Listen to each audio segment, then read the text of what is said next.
ভাঙেন না ভাঙেন না ভাঙেন না, তাও ওরা নটির বাচ্চা এসে মানে বিশ্রী মানে আর মহিলা মানুষের গায়ে চেয়ার দিয়ে মারতেছে আর বলতেছে সেটার হাত ভাঙিয়ে দেবো, কচু কাটা করবো, মানে এত বিশ্রী রকম কথাবার্তা বলতেছে।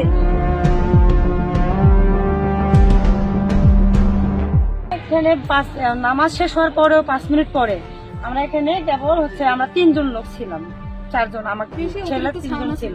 ওই যে ও একটা সমস্যা, ও মানে কেবল গানটা শুরু হয়েছে তখন আমি নিয়ে মজা করতেছিলাম, এরকম করতেছি, এর মধ্যে কি যে হুট করে কয়েকজন ঢুকে গেল, ঢুকার পরে শুরু করে দিল, এই তোদের এত বড় সাহস কি করে হয়, তোদের এত বড় সাহস কি করে হয়, তোরা এরকম করিস, এরকম করে ধাক্কা দিতে লাগছে। তখন আমার স্বামী আবার আগায় গেছে, বলছে কি মামা কি হয়েছে, মামা কি হয়েছে, মামা থামেন, মামা থামেন, কি হয়েছে।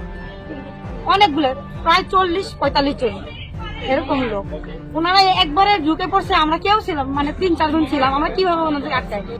3 জনে এসে বলছে যে কি ব্যাপার তোমরা ইয়ে করছো, বক্স বাজাচ্ছো নামাজের সময়।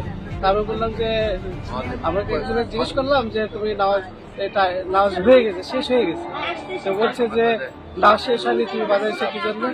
এভাবে এসে 3 জন এসে ভাঙচুর শুরু করেছে। আমি বললাম যে কাকা কাকা এটা ভাঙছেন কেন, বলছে যে একটাকে সব প্রতিমা সব ভাঙিয়ে দিব। একবারে 30 থেকে 40 থেকে 45 জন ঢুকে পড়েছে। তারপরে ঠেকাতে আমাদেরকে ছুরি ফেলাই দিছে, আমরা পড়ে গেছি, পোশাক সব ফেলাই দিছি। তারপরে ওনাদের ভিতরে আশপাশে যারা আছে তারা, হ্যাঁ, আমরা সঠিক সময় না আসতে পারে পটাতে কিছু থাকতো না, সব ভেঙে দিচ্ছে। মানে ওনারা আসলো, কয়েকজন আসলো, 10-12 জন আসি, কোনো কথা নাই, আসে ফেলে দিচ্ছে, এটা ফেলছে, ওটা ফেলছে, খিচুড়ি গামলা সহকারে ফেলে দিচ্ছে, আর চেয়ার এমন জন্য ফেলেছে, আমার যে মাথা লেগেছে, মাথা ফুলে গেছে, হাতে লাগিয়েছে, আমার ছেলেকে অল্প জন্য লাগে। মনে করেন ভালোভাবে তো একটা বলবে যে তোমরা এখন বাজাও না, একটু পরে বাজাও, তাহলে আমরা শুনতাম। ভুল তো মানুষের হয় না।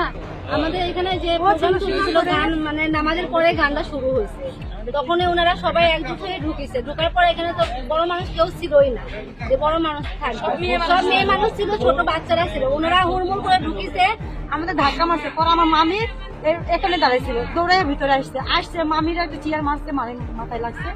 আর আমার মেয়ে মানুষ, আমি একটা ছেলে মানুষ, উনি মুরব্বী হয়ে কেন আমার গায়ে এরকম করে হাত ধাক্কা দিয়ে আমার পালাইছে। তখন আমার স্বামী করছে তুমি সরে যাও, আমি আছি।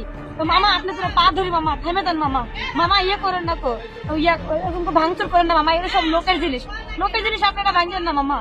অনেক রিকোয়েস্ট করছে আমার স্বামী, তারপরে ওরা শোনে নাই, মূর্তি ভাঙতে গেছে। তখন তারপরে আবার আমরা মেয়ে মানুষ সামনে গেছি, মেয়ে মানুষ বাইরে ছিল, সব দৌড়ার ভিতরে আসছে। আমাদের এই মেয়েগুলান, এই ছোট ছোট মেয়েগুলান, তারা শুধু আনন্দ ছিল। ওখানে মূর্তি ভাঙতে গেছে, তখন হচ্ছে কি আমরা আবার সামনে গেছি, তখন আমার স্বামী বলছে না তুমি সব মেয়ে মানুষ বাইরে পারো। তখন ওরা 40 জন লোক আসে, তখন এই পর্যন্ত লোক